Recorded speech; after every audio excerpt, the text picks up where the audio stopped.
Hi everyone, welcome to the channel. My name is Nick Cosgrove and I'm back with this week's No Filter Q&A.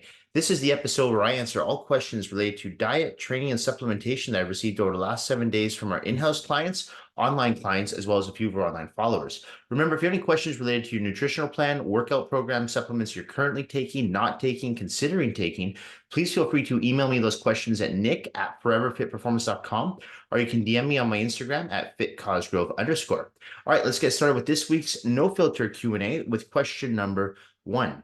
Nick, is it better to lean forward when doing elevation lunges? I'm just wondering if this will help put more muscle on my thighs.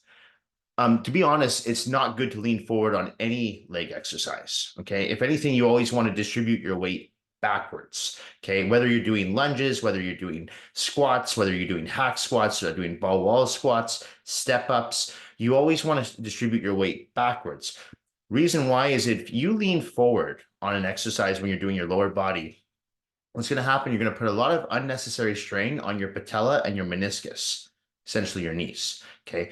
The whole idea when you're lifting weights is you want to build muscle and at the same time preserve your joints. Okay. And your ligaments and your tendons. So the less pressure you put on your joints, the better. So in this case, with doing lunges, if you lean forward, you're putting too much pressure on that joint, the knee, right? So by keeping your weight back, you're keeping more pressure actually on the muscle belly itself. Okay. So whenever I have clients in the gym doing walking lunges, for example, or elevation lunges that you just mentioned, I always remind them to retract their weight backwards. Now, even if that means you sacrifice range of motion, you're not getting as low to the floor because your hip flexors might be tight. And the only way for you to get your back knee to the floor would be to lean forward. You don't want to do that. So don't try to go for range of motion over form. I see that all the time. People trying to get lower on their squats and they get lower on their squats, but they're fully leaning forward. It looks like a good morning. Okay. If you're not familiar with a good morning, Google good morning exercise. You'll see what I'm talking about. So I always tell clients, look, we want to get the form and technique down first, and then we'll work on the range of motion. Range of motion will come. The more flexible and the more mobile you become throughout your weight training journey, the easier it will be for you to create full range of motion. Most people, when they first come into the gym, they don't have full range of motion, okay? Especially if they've never done any weight training at all, right? So they lack that range of motion, they lack the flexibility, they lack the mobility, they lack strength. So our goal is to first perfect form and technique, and then as we go along with that, then we try to focus on range of motion, okay? So to answer that question, I would not recommend leaning forward on any leg exercise. Okay. It's never a good idea. Always distribute your weight backwards. Even when you're doing straight leg hamstring deadlifts, I always tell clients try to focus on pushing up through your heels. So you're not arching your back. You're keeping your back nice and straight, and you're making sure that all your weight is distributed to your hamstrings. Okay. You want to preserve your joints. Okay. So best way to do that on any leg exercise, keep your weight focused backwards. Okay, retract your weight backwards, distribute your weight backwards, whatever helps you remind yourself to keep your weight backwards so you keep that tension on the muscle belly and not the joints. All right. Okay. Nick, I always get super nauseous whenever I train legs. Is there anything you can recommend I do to do or take before I train legs that might help?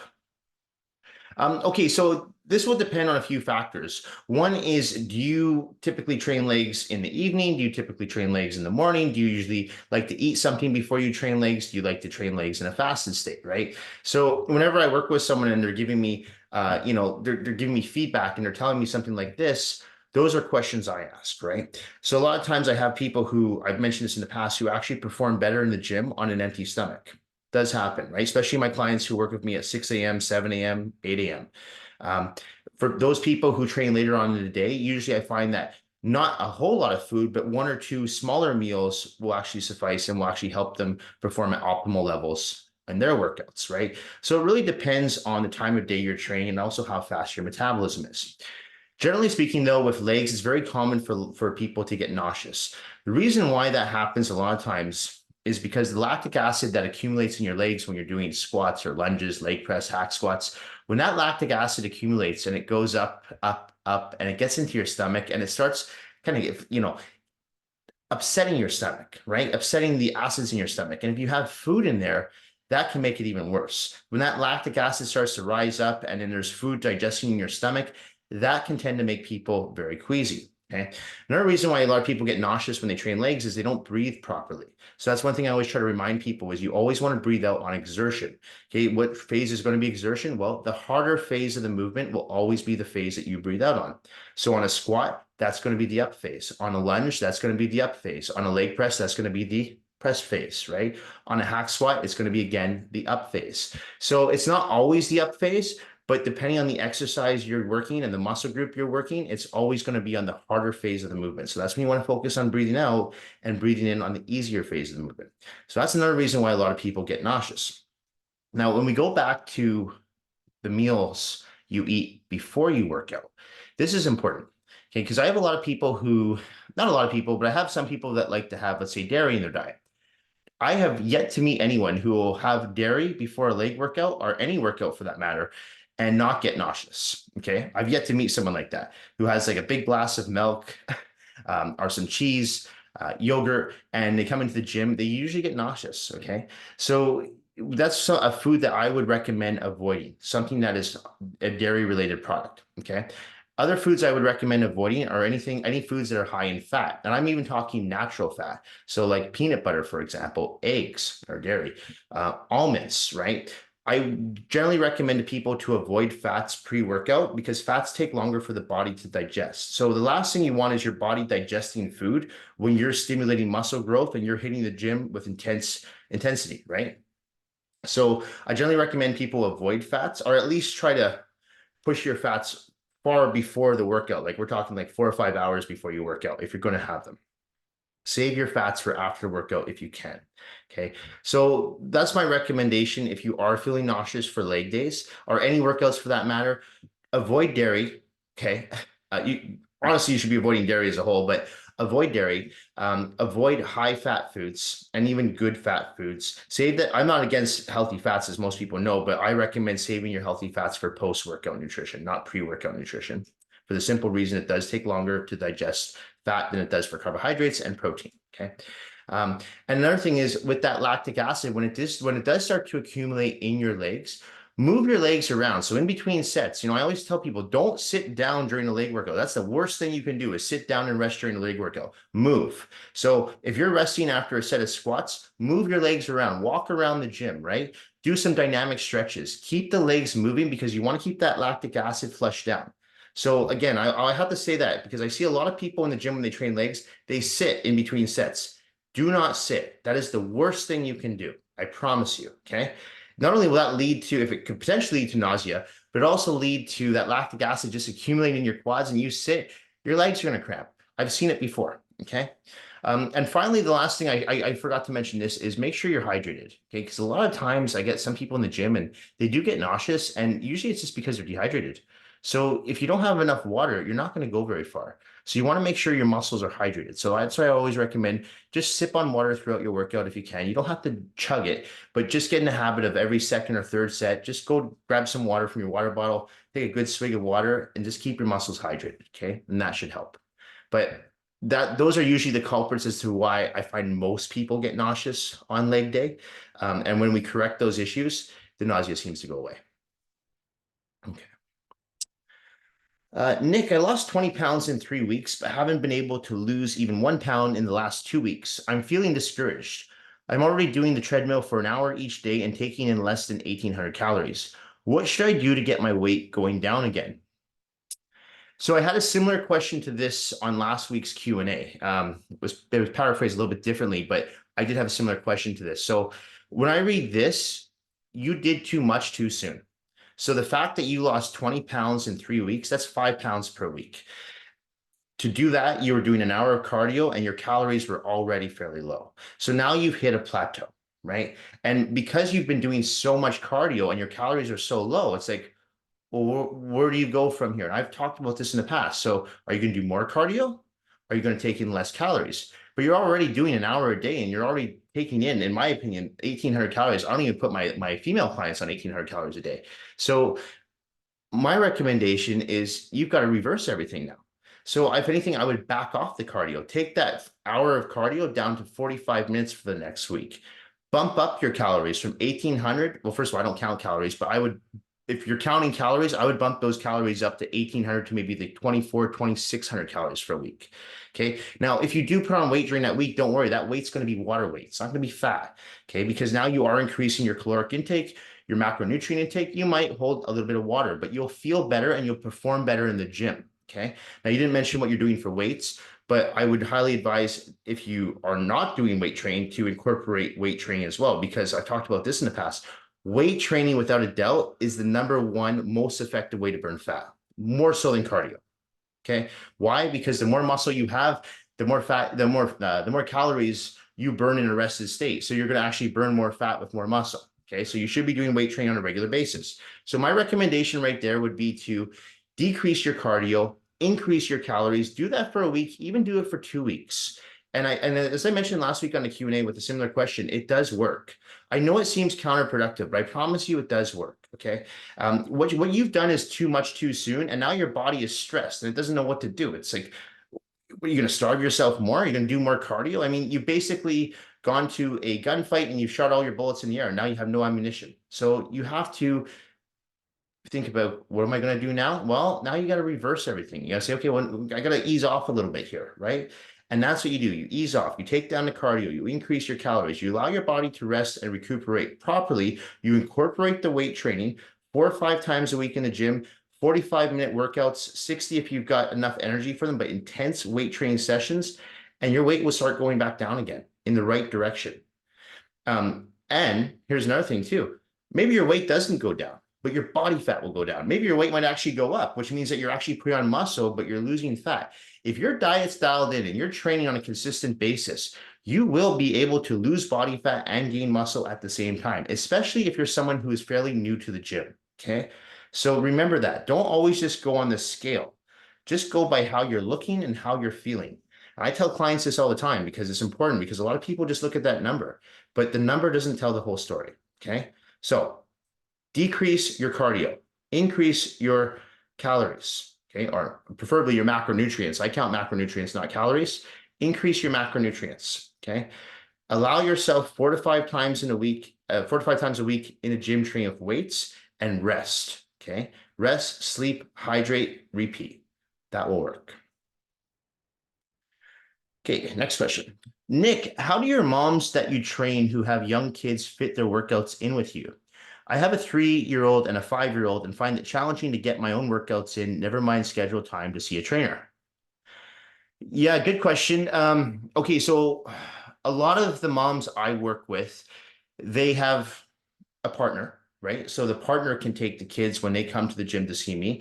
And they also, a lot of them have nannies. So they have like a nanny come in for, 3 or 4 hours throughout the day so that they can run errands and that they can come see me, right? Or come see one of our trainers. So that's one way to do it, right? Having a partner too that's willing to share the load with you helps as well, right? If you have 2 working parents, it's obviously going to be more challenging. But then in that case, my recommendation would be to get a nanny. A nanny's worth it, right? And then, so just someone to come in, if you're going your workouts, like, say 4 or 5 times a week, that's like what, 8 hours a week. Have someone come in, like, just even if it's 2 or 3 hours a day. So that's one way to do it, right? That's how most of my clients who do have kids do it, though. They share the load. They share the load with their partner. When they go to the gym, the partner looks after the kids, and then when their partner goes to the gym, they look after the kids. If that doesn't work and both are like full-time working 40 hours a week each or more in some cases, they usually hire a nanny because they're making money to hire a nanny at that point. If both people are working, there's 2 incomes coming in. Of course, they can afford a nanny, right? So that's what they do. They prioritize their workouts. You can't do everything, right? You can't watch your kids and work out at the same time. I know some people try to do that with home workouts, but if you want to get a really good, effective workout in, and I've talked about this in the past, you need a fully functional gym.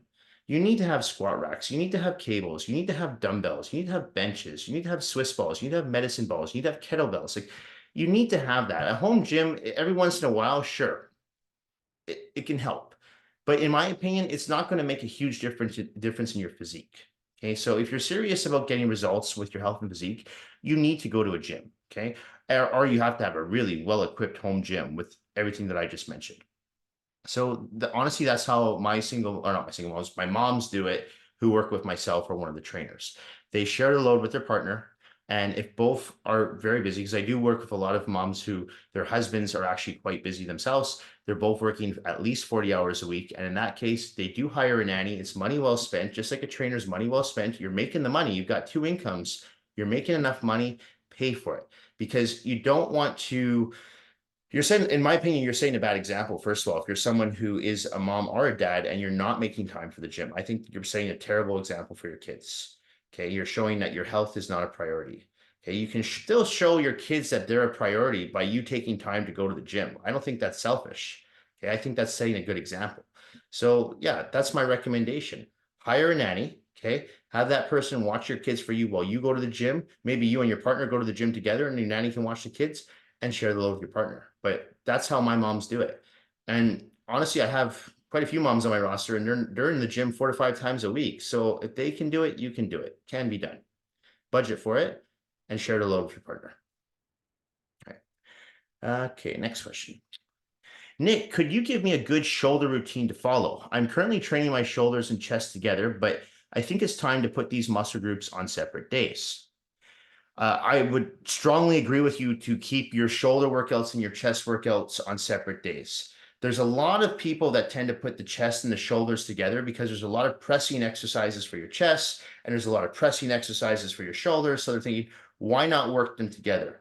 Well, I'll tell you why not to work them together. So when you're working, let's say you go into the gym and you're starting off your chest and shoulder workout with bench press. So when you're doing a bench press, you're using your anterior deltoids, right? You can't turn them off. The primary muscle group is going to be pectoralis major. The secondary muscle group is going to be pectoralis minor. But the synergist muscle group is going to be your anterior deltoids. Okay. You can't turn them off. Just like you can't turn off your biceps when you're doing rows or pull down for back day, right? They're all connected. So right there, you're going into your shoulder routine after you've done your chest routine. So let's say you've done incline barbell bench press, flat barbell bench press, and now you're doing some incline flies. So the portion of your chest workout's done. Now you're moving over to your shoulder workout.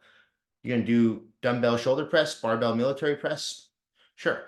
But by the time you get to those, your anterior deltoids are already exhausted from the bench pressing. So in my opinion, that's putting too much pressure on your rotator cuffs, okay, on your shoulders as a whole. And also your shoulders are already tired from the chest workout. So you're not really working your shoulders to the best of their ability.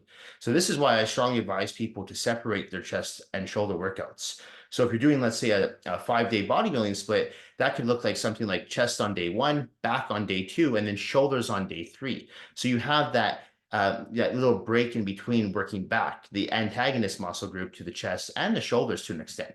So, you're doing a pressing movement on day 1, then you're doing all your pulls and your rows with the back working on day 2. Then you go to your shoulders on day 3 and you're doing presses, you're doing flies, you're doing raises.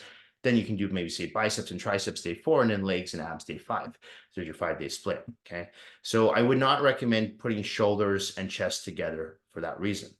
As far as giving you a shoulder routine, I mean, I can give you a generic routine for sure. You can go to my online coaching app available on the App Store. It's free, and you can download any of my my shoulder routines. They're right on the app, and you can follow it right on your mobile device. But the reason I don't recommend just following a generic shoulder routine is because you want to follow a plan that's been customized specifically for you. So yeah, there are shoulder workouts on my coaching app. There's chest workouts, there's back workouts, but the value you get in working with a coach is that that coach can customize the program specifically for you.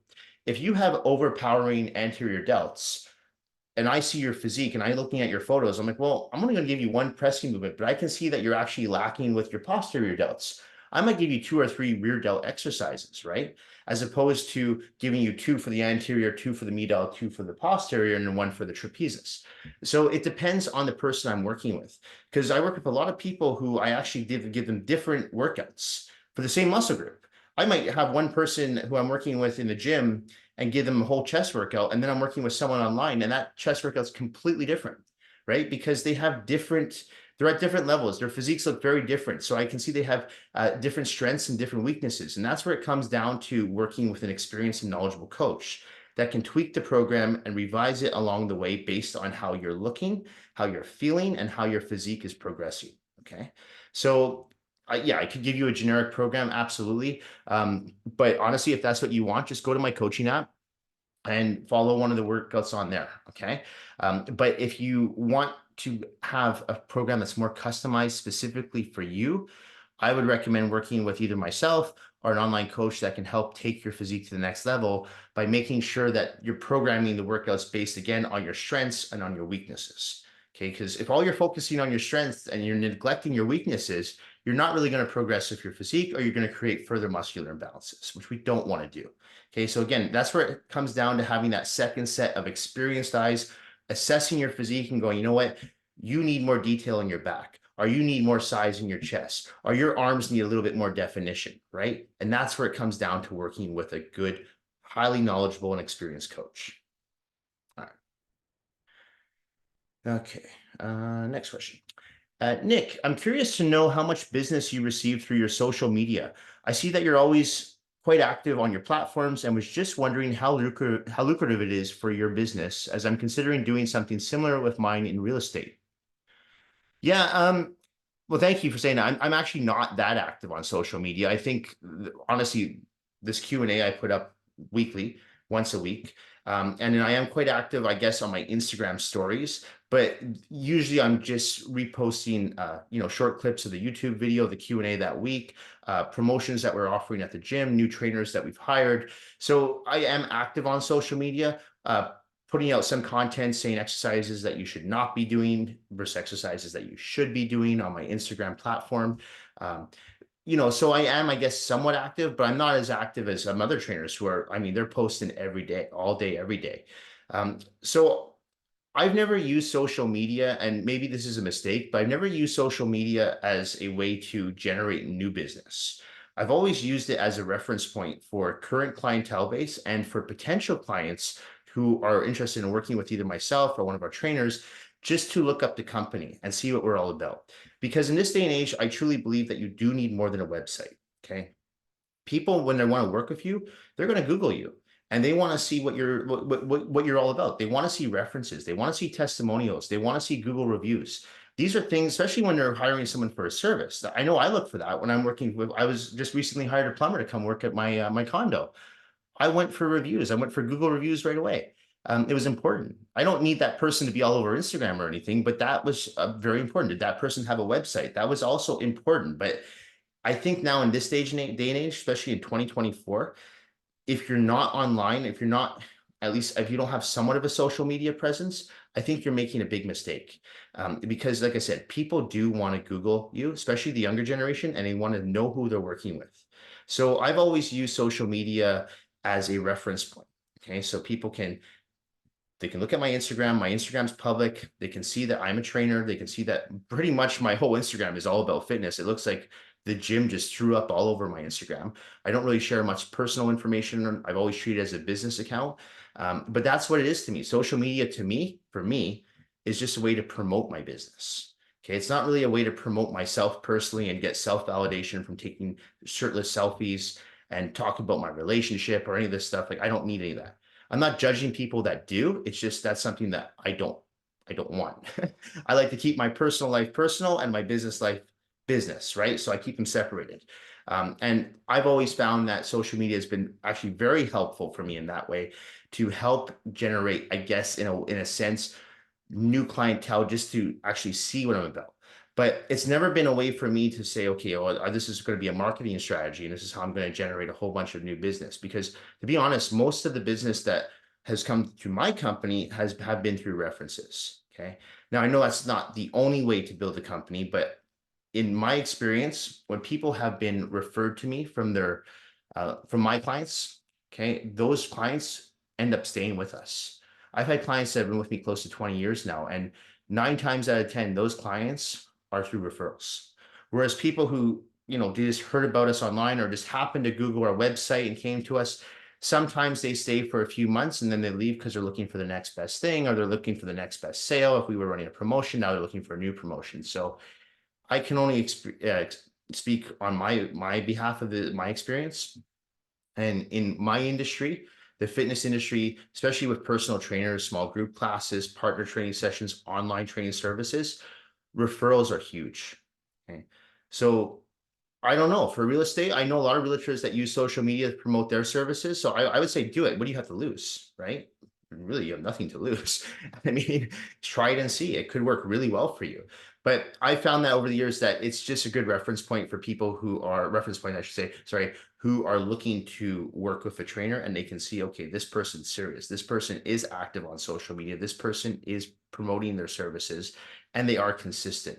Because even though I feel that I'm not really that active on social media, I am consistent with it. So I'm consistent with my Instagram stories. I'm consistent with the no filter Q&A. I'm consistent with putting out videos and photos in the gym of exercises of not to do or what to do, or certain nutritional, dietary nutritional plans that I'll put out from time to time to people, and my online coaching app.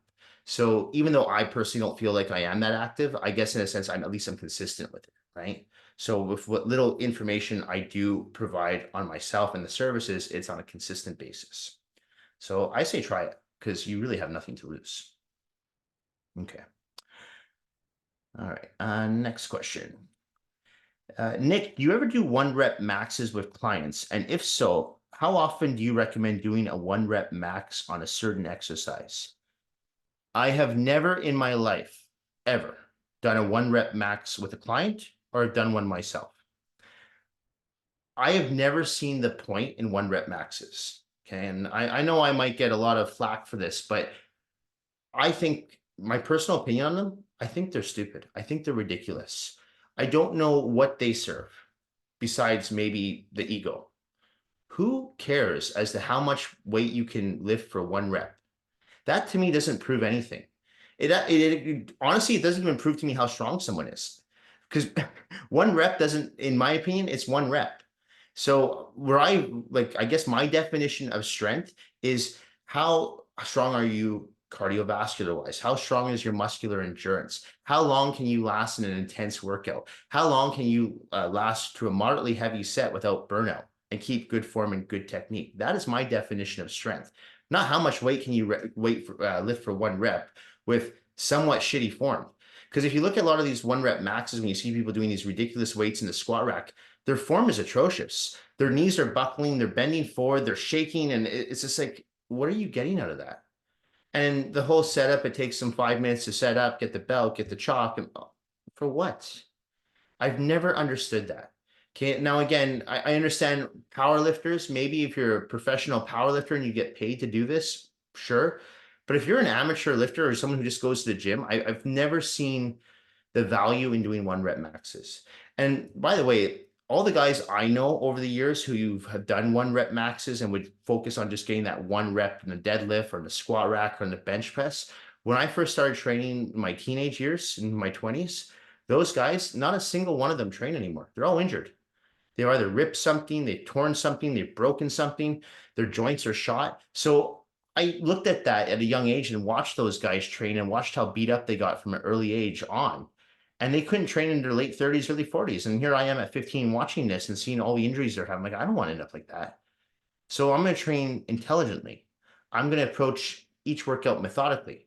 And I'm going to make sure that I preserve my joints, as I mentioned in the first question, and stimulate my muscles. Now, how am I going to do that? Well, bodybuilding splits work well. They work great. Double digits, high intensity, very low rest periods, high volume training seems to work.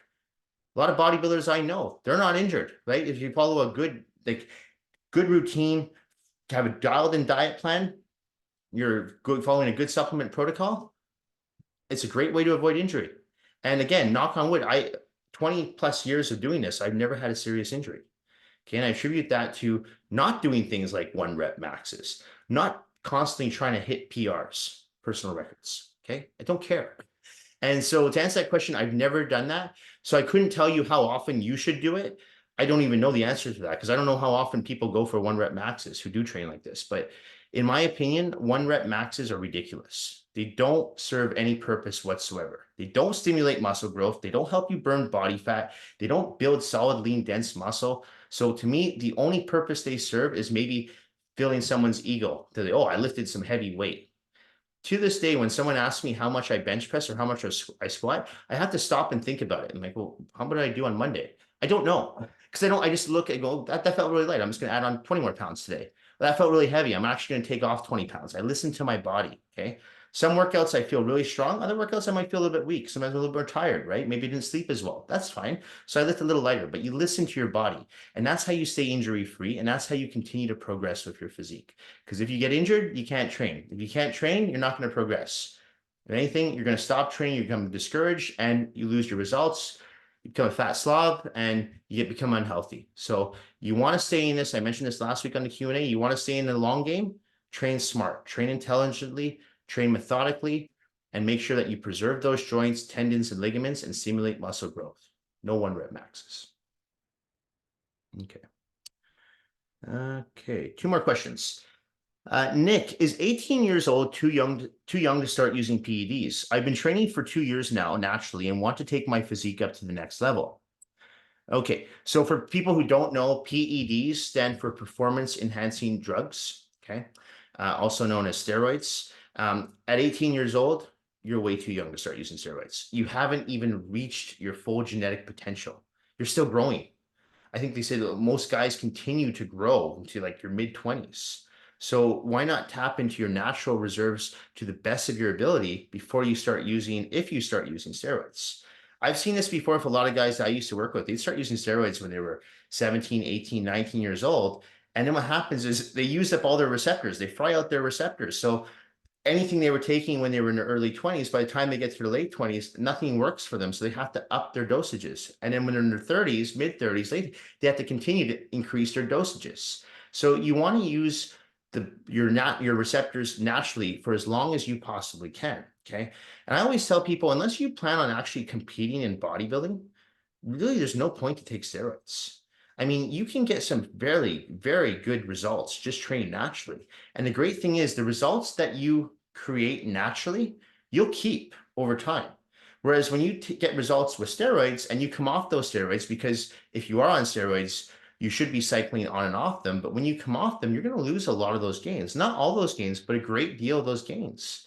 Okay. You can't stay on steroids for life. I mean, you can stay on TRT for life, but in my opinion, TRT, testosterone replacement therapy, that's not really steroids. So that's different. But even then, you can't stay on high dosages of TRT because you risk heart attack, stroke. So you can't stay on these drugs forever. So what's going to happen when you stop using them? You're going to lose everything that you've built. And if you don't believe me, look at a lot of bodybuilders who used to compete professionally in their 20s and 30s, and now look at them in their late 40s and 50s. The smart ones have come off and they've downsized quite a bit. But at least they're somewhat healthy because as they're getting older, they don't want to use these drugs because they know it puts a lot of pressure, a lot of taxing on the heart, right? On the organs, the kidneys, the liver. So the smart ones come off. The dumb ones stay on and they end up dying in their late 40s, early 50s from heart attack, stroke, kidney failure, just because they wouldn't come off, right? So in my opinion, 18 is way too young to start using steroids. If you're going to start using steroids, you want to use your natural ability, use your natural receptors, do everything you possibly can with your diet, your supplements. When I say supplements, I mean natural supplements. I mean your vitamins and your minerals, your protein powders. Use them to the best of your ability. And then, and only then, when you truly feel you've actually done everything you can naturally, not from 2 years of training, I'm talking like at least 10 years of training. So in your case, that would be 26. Then maybe consider going on some small cycle, but not a big cycle, a small cycle, because I always tell guys who do use less is best. If you can get better or maximum results with the least amount of drugs, better. Why take everything under the sun and then you get some pretty good results, but then what are you going to do? It's like the person with the first question who was saying, well, I hit a plateau. I'm not losing weight. I'm doing this much cardio. I'm doing this many calories. Well, what are you going to do? Because you're doing an hour of cardio a day and you're doing under 2,000 calories a day. You know what I mean? So you don't want to just use up all your resources right away, right? And again, this is my personal opinion. I tell this to every client that works with me. My recommendation, I mean, you guys are adults, you can make this decision, but I think the only people who really should be taking anabolic steroids are people who want to compete in bodybuilding, right? Men's physique, women's figure, because at that level, I mean, everyone's using it. And let's be honest, if you're competing in a non-natural, non-tested event, pretty much everyone's using in those events. So if you want to place top 5, you're going to have to use something, okay? A natural physique looks very different than an enhanced physique, okay? Yeah, there's a few genetic freaks out there, but they're few in between. So if you want to compete with the guys who are using or the women who are using, you yourself are going to have to use. But if you're someone who's just training for good aesthetics and overall health and well-being, don't use steroids. You don't need them. Okay, I promise you, you do not need them. It's I blame social media to an extent now because we see all these amazing physiques and these guys using and women using, and I think you're playing with fire. I really do.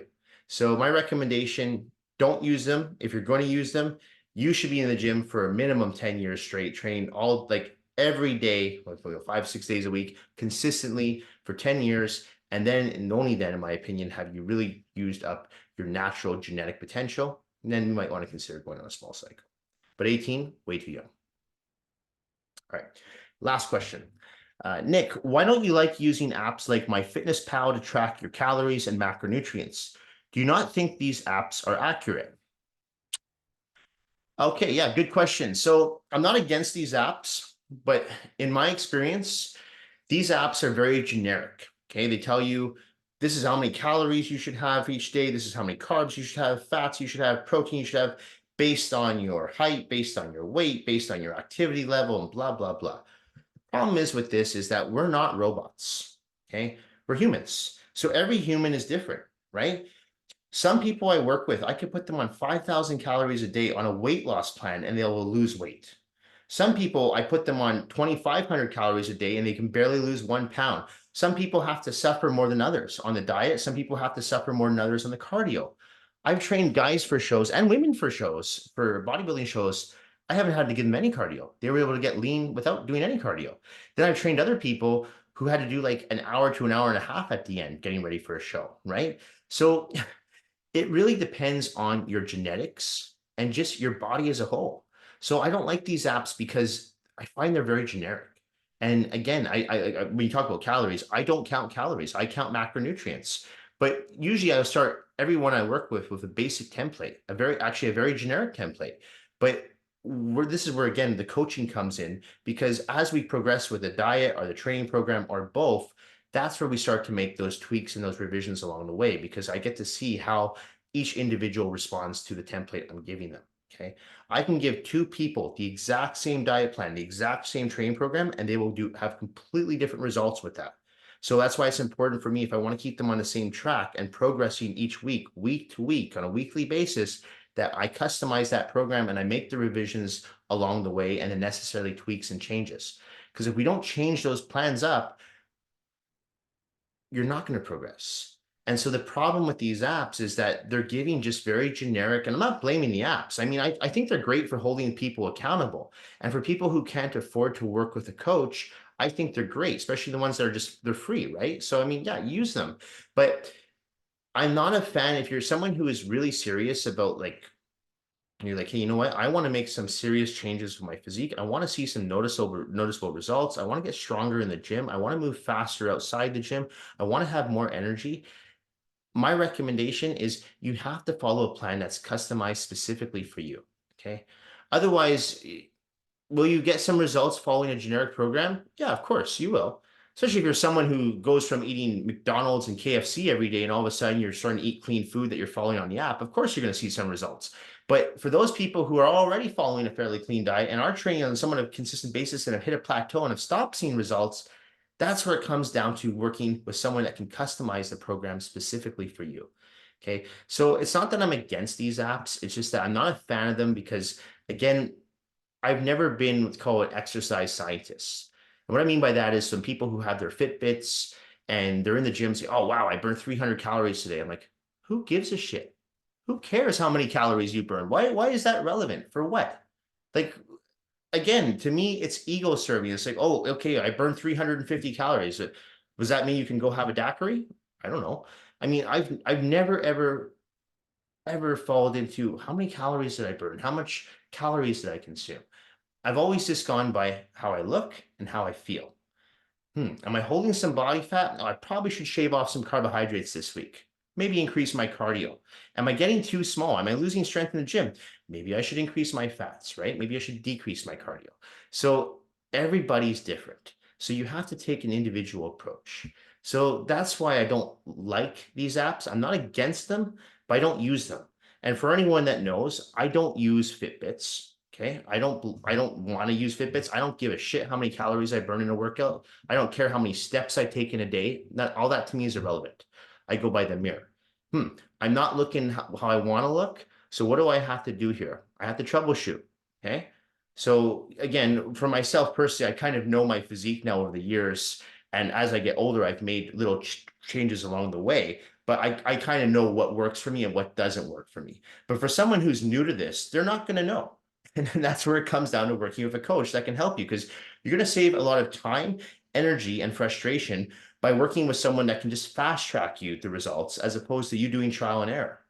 When I was younger, I worked with a coach, and that coach taught me a lot. That coach taught me how to diet. That coach taught me how to train. And I've taken that advice that that person's given me, and I've kind of customized it towards my own teaching techniques. But I've taken the same approach to the people I work with. And again, I customize the program specifically for that person. Okay. And that's why it's so important to make changes, not just on a weekly basis, sometimes on a bi-weekly basis. Sorry, sometimes twice a week. I was going to say on a bi-weekly month. Some people make changes every month, right? I make changes bi-weekly to people's programs sometimes, or weekly, or sometimes twice in 1 week. So it really depends on how you're progressing. Again, if the apps hold you accountable, I say do them, because I know some people say to me, Nick, I want to hit 10,000 steps a day, so that's why I have my Fitbit. I'm like, great. If that's holding you accountable, do it. But I've always just used the mirror. I've gone by how I feel, check the scale every once in a while just to see where I'm at, but I don't put everything on that scale. I just say, okay, this is where my weight is at right now. This is how I look at this weight. Could I lose a little bit, few more pounds of fat? Probably, yeah. Could I gain some muscle? Maybe. So that's what I've always gone by. So that's why I don't like using those apps. We're not robots, we're humans. Work with someone who can customize and tailor a program specifically for you, and you will really see results of your physique and your health. Anyway, that's it for this week's No Filter Q&A. This episode will be going up on Monday, May the 20th. As a reminder, if you do have any questions related to your nutritional plan, workout program, supplements you're currently taking, not taking, considering taking, please feel free to email me those questions at nick@foreverfitperformance.com, or you can DM me your questions on my Instagram at @fitcosgrove_. Thank you all for watching this week's No Filter Q&A. Thank you for supporting my online business. Thank you for supporting our in-house personal training business here in Vancouver, British Columbia. I really appreciate all the support. Thank you all so much, and I'll see you all next week. Bye for now.